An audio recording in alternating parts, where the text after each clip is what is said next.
Di desa Sukamukti, ada aturan tak tertulis yang selalu dijaga sejak dulu. Anak-anak dilarang mendekati hutan bambu setelah matahari mulai turun. Bukan tanpa alasan desa itu menyimpan kisah-kisah tentang sosok yang menghuni hutan tersebut, namun tak ada yang pernah berani membuktikan kebenarannya. Raffi, bocah berusia 8 tahun, tak pernah terlalu takut.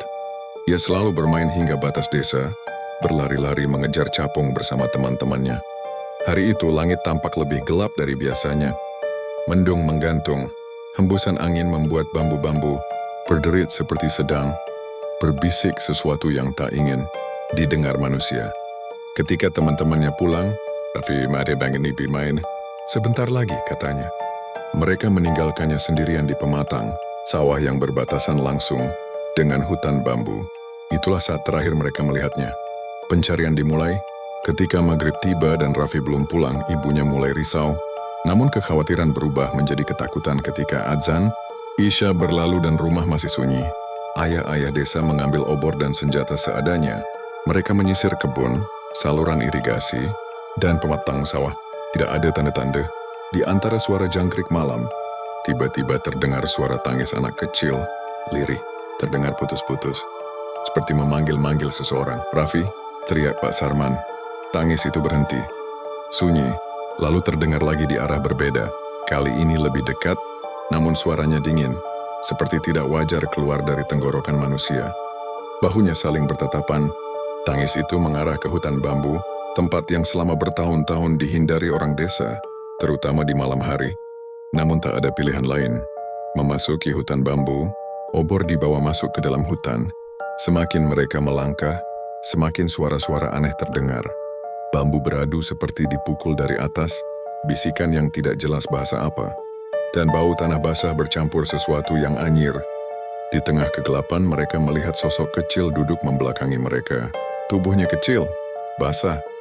Baju sekolah yang tadi siang dipakai Raffi tampak kusam, sobek di beberapa bagian. Ibunya, yang ikut mencari meski dilarang, berlari kecil sambil menangis. "Raffi, nak!" Sosok kecil itu bangkit perlahan, gerakannya kaku, seperti bukan manusia. Ia menoleh, warga menjerit. Wajah anak itu pucat seperti kertas, mata hitam legam tanpa bola mata, dan mulutnya robek hingga hampir menyentuh telinga. Dari mulutnya keluar suara tawa kecil yang menggema, tawa yang terdengar seperti dua suara tumpang tindih. Suara anak kecil dan suara berat seperti orang dewasa. "Main sama aku," bisiknya. Obor warga padam satu persatu seolah ada yang meniupnya. Gelap menelan mereka.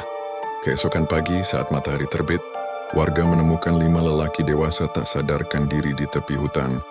Mereka gemetaran tak mampu bicara. Hanya satu yang terus menggumam tanpa henti. Dia bukan Raffi. Itu bukan Raffi. Ibunya pingsan ketika mendengar ucapan itu. Raffi tidak ditemukan, bahkan jejak kakinya pun tidak ada. Tanda-tanda aneh mulai muncul. Seminggu setelah kejadian, anak-anak desa mulai mendengar suara ketukan di jendela kamar mereka setiap malam. Ketukan kecil, seperti seorang anak meminta izin masuk. Beberapa mengatakan mereka melihat bayangan bocah kecil berdiri di pinggir sawah. Diam, tidak bergerak, hanya menatap desa. Sampai suatu malam seorang bocah perempuan bernama Nisa berkata pada ibunya, "Ibu, Raffi kemarin datang. Dia bilang dia kangen main sama aku." Ibunya ketakutan setengah mati, karena pada malam itu ia mendengar jendela kamar Nisa terbuka sendiri. Penampakan terakhir, beberapa bulan kemudian, seorang petani mengaku melihat tabrakan cahaya obor di dalam hutan. Saat ia mengintip dari kejauhan, ia melihat sosok anak kecil berdiri menghadap ke arah desa. Bajunya sama dengan baju sekolah Raffi hari terakhir ia hidup. Tapi yang membuat petani itu hampir pingsan adalah sesuatu yang lain. Di belakang sosok anak itu, berdiri bayangan besar setinggi pohon bambu. Tubuhnya kurus, kepalanya miring ke satu sisi seperti patah, dan lengannya menjulur panjang hingga menyentuh tanah.